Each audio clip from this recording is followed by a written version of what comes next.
Hari ini ada lagi sebiji kereta harga jackpot. Inilah dia Proton Saga tahun 2013 1.3 FLX.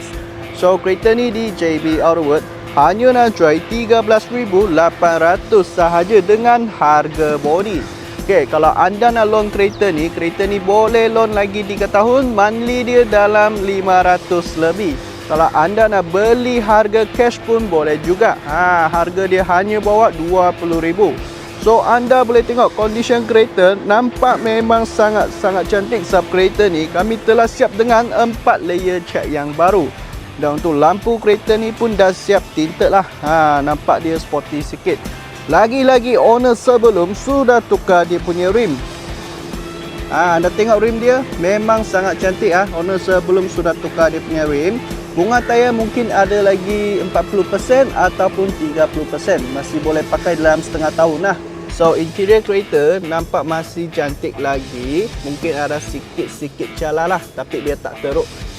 Sebab kereta ni harga pun sudah murah. Tapi kita pun bagi satu cat yang baru. Lepas tu kerusi kereta ni dia ialah full original fabric seat. Pintu sini semua cantik-cantik, tak ada calar. Okey, so passenger seat kereta ni memang boleh duduk 3 orang dewasa. Kerusi semua cantik-cantik punya. Tak ada koyak, tak ada kupas. Okey, so bahagian belakang macam biasa nampak simple and nice. Saga FLX belakang nampak simple and nice lah. Tapi untuk dia punya boot ni memang sangat luas lah. Boleh letak banyak luggage. Okey, so tengok di driver seat pula. Steering kereta cantik lagi. Ni kami sudah touch up lah dia punya steering. So tengok leather dia memang cantik-cantik punya.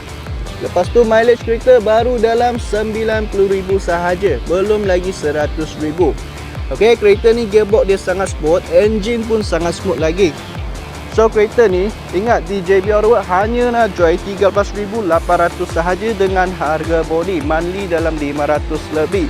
So kalau korang minat, cepat-cepat PM dengan saya. Dan jangan lupa nak cari kereta yang berkualiti, mestilah datang ke JB Autoworld. Kita jumpa next video.